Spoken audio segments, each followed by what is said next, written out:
Assalamualaikum warahmatullahi wabarakatuh. Perkenalkan, nama saya Samutia Rehana dengan NIM 11046230032. Di sini saya akan menjelaskan tentang pengembangan media pembelajaran audio. Pada slide selanjutnya, saya akan menjelaskan tentang suara dalam komunikasi efektif. Jadi, suara adalah elemen kunci dalam sebuah komunikasi efektif, di mana suara memberikan kesan komunikasi bergantung pada keberhasilan suara. Jadi, 38% kesan komunikasi bergantung pada keberhasilan suara. Terus yang ketiga adalah bagaimana seseorang berbicara, termasuk intonasi, kecepatan, dan volume, dapat memiliki dampak besar pada cara pesan dipahami dan diterima oleh pendengarnya, menurut Bernard Weiner tahun 2007. Dalam konteks sosial, penggunaan suara yang tepat dapat memperkuat identitas dan mempengaruhi persepsi orang lain terhadap individu atau kelompok tersebut yang berbicara. Terus yang terakhir adalah dalam dunia kerja, investasi dalam pengembangan kemampuan dapat membawa manfaat besar dalam karir seseorang. Jadi kemampuan berbicara seseorang itu dapat mempengaruhi karir seseorang dan juga dapat mempengaruhi individu atau kelompok untuk melakukan sesuatu sesuai dengan apa yang si pembicara itu katakan. Biasanya suara itu penting untuk komunikasi dalam pembawa acara, talk show, audio stand up, drama audio, dan juga pidato. Dalam pembawa acara, di mana seorang pembawa acara ini mampu mengatur suasana berjalannya acara, lalu talk show, audio stand up juga dapat mempengaruhi seseorang melalui apa yang disampaikannya, lalu ada drama audio, pidato audio. Dalam sebuah studi telah menunjukkan bahwa pembicara yang menggunakan suara yang meyakinkan dan berwibawa cenderung lebih efektif dalam mempengaruhi pendengar dan menyampaikan pesan dengan jelas, menurut Buller dan Burgon tahun 1996.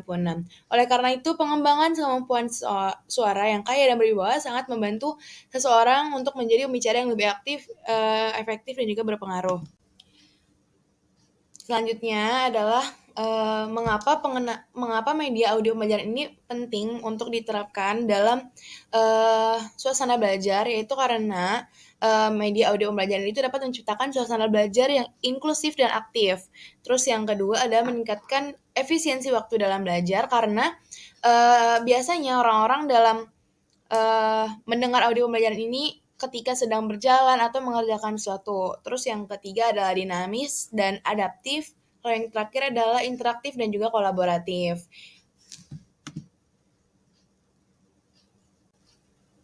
Berikutnya yaitu mengenai landasan teori pembelajaran audio.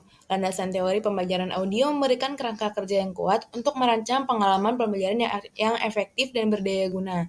Dengan memahami prinsip-prinsip teori ini, yaitu teori belajar audiovisual, teori belajar sosial, teori kognitif, konstruktivis, belajar situasional, kognitif sosial, belajar melalui pengalaman, dan juga berbasis masalah, pendidik dapat mengembangkan strategi pembelajaran yang menarik dan bermakna bagi siswa mereka, dan juga meningkatkan kualitas dan efektivitas pendidikan.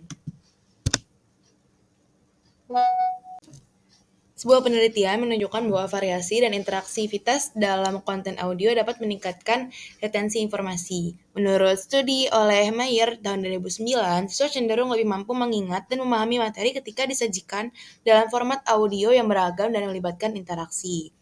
Lalu selanjutnya adalah tahapan menulis naskah. Jadi yang pertama adalah tahapan operasional. Dalam tahapan operasional ini seperti dengan menentukan tujuan pembelajaran, mengenali audiens, lalu mengembangkan skrip, memilih narrator yang tepat, menggunakan bahasa yang sederhana, lalu kemudian melakukan publikasi dan penyebaran di seluruh media dan juga kepada seluruh masyarakat. Lalu yang terakhir adalah melakukan pembaruan dan juga evaluasi.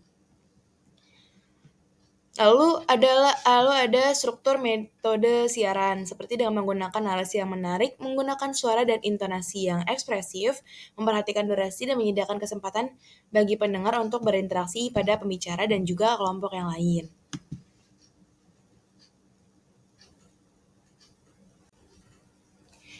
Lalu selanjutnya adalah bagaimana sih teknik produksi media audio pembelajaran ini dibuat dengan tepat, yaitu dengan merencanakan struktur dan skenario yang tepat, menggunakan suara dan latar musik yang tepat, pengeditan yang cermat dan profesional, menggunakan narasi yang baik, menggunakan teknik dan efek suara yang tepat, melakukan evaluasi dan umpan balik kepada media, lalu kemudian melakukan inovasi dari hasil evaluasi dan juga umpan balik tersebut.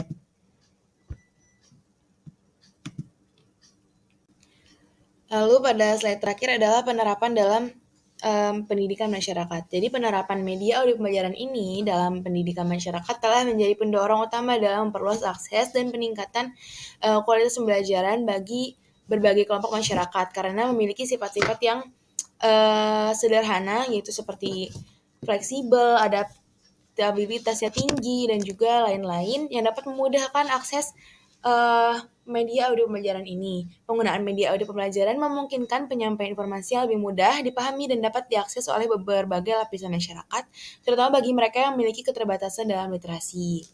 Contohnya seperti menggunakan radio atau podcast di platform tertentu dan juga dengan melakukan storytelling atau bercerita. Sekian dari saya, kurang lebihnya mohon maaf. Wassalamualaikum warahmatullahi wabarakatuh. Nggak capek.